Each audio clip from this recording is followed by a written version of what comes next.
So this is officially the 200th day in me and my friends modded Skyblock survival world, and I thought that in honor of this day, I might as well make my first video on this channel a world tour of our 200-day Skyblock survival world. The best place to start the journey of this Skyblock world is right here in the workshop. Saying this room is just historical would be an understatement, considering that if we look underneath the workshop, we can see that the world's last block of the original island lies right beneath it. We left that block there as a sentimental piece and a reference to the island that used to be right below this workshop, where we first planted our feet on this world. As we look around the workshop, we can see many old references and trinkets from the older days of this world, such as the first emerald, first UU matter, first few pickaxes, and even our first totem that we picked up throughout this playthrough. Some of these items, hold on, I gotta kill this guy. As I was saying, some of these machines took us a really long time to get, such as the terminal, which holds almost every single item to our name in this one little computer. Powering everything that we own within the workshop is this giant array of wind turbines. Over time, we realized that the solar panels weren't going to be enough to power the few machines we had, and that's when we made the drastic switch over to wind turbines. Now with our 4-layered turbine skeletal monstrosity, we're able to power every single machine in the workshop. Leaving the workshop, we head to one of the newest additions to the map, as well as one of the highest points. Now, the observatory isn't just made so that we can look at all the builds and machines that we've made over the last couple of weeks, but it's also used to make items called UU matter, which are generated within the mass fabricators, which is powered by scrap and energy, and put into this skystone chest here, which we can use to make things like iridium and iridium plates, which are used for very late game items such as the advanced chainsaw and advanced drill. On the contrary, if we head down these stairs leading to another one of the original points of the map, we have the mob farm. What you'll notice about the mob farm is that it's extremely efficient and gets XP very fast, and this is due to the fact that everything on the island is lit up, leaving no space for mobs to spawn other than slimes. Which means that mobs can only spawn within these 2 layers of our mob farm. In addition, if we ever want to turn the mob farm off, flip this lever, all the redstone lamps turn on all the way around the farm, which lights up the inside, kill the last couple remaining mobs, and the mob farm is off. One of my favorite things that I've ever built on this world is the automatic sorting system at the mob farm. So as you can see, we have these machines here, which are called logistical sorters, sorting these items that are listed here. We also have one on the other side, which filters out non-stackable items and items that we just generally don't need from the mob farm. These items go through these pipes into this dispenser, which is powered by this redstone clock and is ultimately thrown into lava below. On the other side, items that we do want go through these pipes into these 4 chests up here. Currently we have chests for gunpowder, bones, glowing sacks, and arrows. As we head through this doorway here, it leads us to this downstairs area, and if we step on this pressure plate here, it opens a door leading to our enchantment area. This is an area that I also really like and I spent a lot of time on, with these nice glass windows here that allow us to see out into the world above. Even though this enchantment table area is so small, it still manages to reach a level 30 enchantment table. While designing this build, I was going for the idea of a shop, and me and my friends have a running joke about Benson from regular show, so I ended up keeping this piglin and giving him full netherite armor, which I don't want to break the bookshelves here because they'll get destroyed, but trust me, he is wearing full netherite armor. And so we called it Benson's shop and put a little gold block here, Benson's prized possession, which I think is a nice little touch. As we head back upstairs, up the bigger staircase, out of the workshop and look to our right, we can see the original villager, which has our built-in trades that we added in order to make Skyblock a little bit more fair, along with a couple of just fun items that we had no other way to get. Moving up this staircase here, we have a bulk washing area, and we also have our soul sand washing area. I'm not really sure what this is called. My friend did all the create stuff. I don't really enjoy create, so I kind of stayed away from this, but a nice little thing about this is if you walk into this, get blinded and you get slowness, which I just think is pretty interesting. Funny little funny little addition to that build. As we move into this room here, we have our bedroom, 3 beds for me and both my friends. We've got a little nether wart thing that I don't think we've ever used.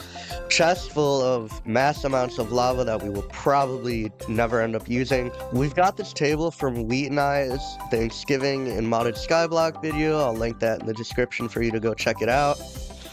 And that's pretty much it for this room. We don't have a lot in here. As we walk outside, we see what's eventually going to become our bubble elevators going all the way down to the bottom of the world. As you can see, there isn't void at the bottom of the world, but there still is this really annoying liquid called sludge, which makes collecting our items very, very annoying and difficult. So eventually we want to have bubble elevators going down there so that we don't have to waste jetpack fuel and borrow each other's jetpacks going up and down. Looking this way, we have our water wheel connected to whatever this is, I don't really remember. We have an anvil up here, we have this crushing station, and a blaze burner for some create stuff. This water wheel and this machine here were our original ways of getting infinite dirt, which as you can see, we now have a lot of. This over here was our original wood farm, although it's kind of barren now. This was the original wood farm from day one. It has just been extended, changed slightly, but really nothing big. It's pretty much the same thing that we've had since day one of this world. Of course, this farm is now obsolete since we have other better methods of getting our wood. Since we're up here, if we head up this staircase here, we have our first ever beacon, which is also a diamond beacon.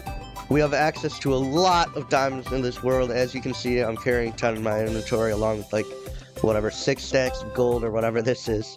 We decided for this beacon to get haste and regeneration since they're both kind of nice to have. Haste is just handy for things like the cobblestone generator down here, which is extremely long. This whole thing here is the cobblestone generator since we have items called mining lasers which can reach all the way through, and haste just makes this extra fast for us to mine. Going next door, we have our original crop farm. We don't really use it anymore, but it is nice to have just in case we need extra wheat or in case we need more carrots to make more golden carrots with. If we fly up above here, this is where we grow our dripstone. I believe this was one of our original spots for our lava generator when we still had it. Not entirely sure, but nonetheless, this is where we grow our dripstone. As we fly up over here, we can see our cow farm that I haven't harvested nor bred in a long time because I don't really have a need to. I'm not sure why this guy is crowd surfing, but more power to him, I guess. This area is one of my favorite areas. I know I've said that about a lot of stuff, but this is definitely one of the coolest areas. This was built by WheatenEye as well. If we click this, the door opens, it leads us inside. This is our automatic ore generator, which is really, really cool. So this block is broken by this block breaker, which has some add-ons just so that it'll be a little bit faster. We've got a windmill from mechanism powering it. We've got these pipes pulling items from the block breaker up into here, and they go into these chests here. When we look into these logistical sorters, these items are all being pumped out of here, and those get pushed up into here, back into our observatory, which gets scrapped and turned into UU matter. Other than that, we have a bunch of random items in here, just a bunch of stuff that I haven't looked at in a really, really long time. As we leave this area, walk down the path, take a right, head down the stairs, and take a left, we find our rubberwood platform. This platform was made a little bit later on in the world, but it still has a lot of history to it. Some of which is the fact that most of these trees that you see here, especially the ones without leaves, are selectively bred to have 2 or more resin spots on them, since at the time we made this, we needed a lot of resin. There were a couple things down here that caused us to lose trees. I'm not really sure how that happened, but I'm pretty sure a fire broke out down here. I'm not sure how that happened, but nonetheless, it did, and so we're missing a lot of our selectively bred trees, but so be it. As we move over here, we have our turtle farm, which was originally made to put turtle eggs in the mob farm to attract zombies. I'm not sure how well it works, but we have it anyway. The turtles like to give me side eye. It's really funny. I really like them. They're just kind of here because why not? If we go back to the staircase and make a right, we come across our blaze farm, which uses conveyor belts from IC2 to spawn these guys in and push them along into the skill chamber where we can take them all out. Right next to the blaze farm, we have the nether portal, which leads us to the next area. As we make our way through this hallway, we come across the nether origin, which I have not used in ages. I don't know if I've ever really mined here, maybe 1 or 2 times, but that's besides the point. That's not why we have the nether. These blocks here are something I forgot to mention earlier. This is from one of WheatenEye's mods that he made just specifically for this world. These are glow ink sac blocks, which you make out of glow ink sacs. Since we had a surplus, we thought it would be funny. There's also glowing sac potions, which I might have somewhere, and if I do, I'll show you guys. As we head down the soul sand path, we come across this area over here, which is really cool. If we give these guys some gold, they take it all almost instantly. If we come down here, and we come onto this basalt platform right here, we can look in these chests, and this is our new strategy for getting gravel, leather, ender pearls, blackstone, arrows, fire resistance, soul sand, and also obsidian when it spawns here. And that's pretty much everything we've built in the nether. Someday, I'm planning on making a netherite beacon if we have enough in this giant crater. But we'll see. We have about 2 stacks of netherite ingots at the base, but not sure if there's going to be enough to make a netherite beacon. Once we get back over to the overworld, we have our gigantic sugarcane farm that Cosmic and WheatenEye both worked on, and it goes all the way down to the sludge, which also leads us to the bottom of the water columns and also our second beacon.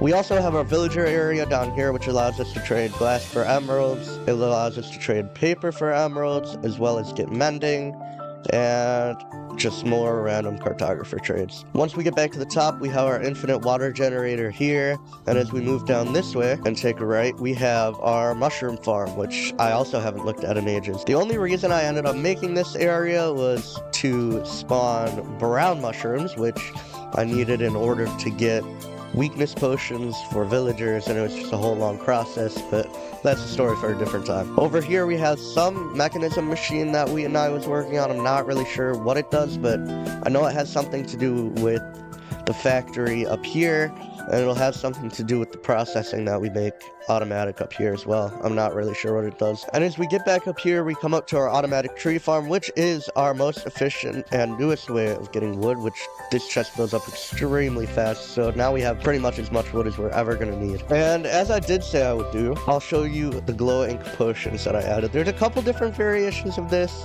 but the overflowing one is the best version and also the hardest to make. I added this in my own mod called Inkcraft, which isn't the greatest mod ever, but it's handy. So it gives you many different effects, such as instant damage right away. It gives you glowing for 5 minutes, speed 4 for 5 minutes, and night vision 2 for 5 minutes, which I think is pretty cool. So yeah, this is what 200 days in modded Skyblock looks like. I'm planning on making more videos surrounding this world over time, and probably making more checkup videos every 100 days, but I'm probably going to start recording the projects that I do and uploading them in shorter videos. We'll see. I don't know, I just need ideas for what to make.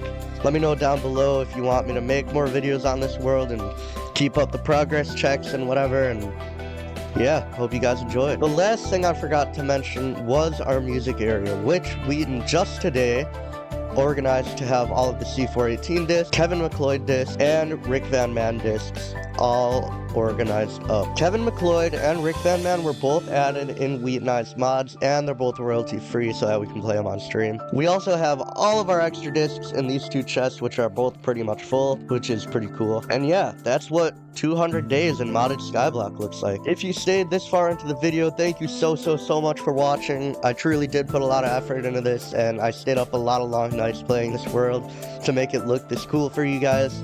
So I really truly hope you enjoyed. If you want to see more content like this or more content on this world, let me know down below. Hopefully this world can go on for another 100 days. My plan is to continue making progress checks every 100 days on this world, and probably also make little videos consisting of projects that I do throughout the world. So if you want to see that, let me know down below. Leave a like on the video, subscribe, hit that bell, and thanks for watching.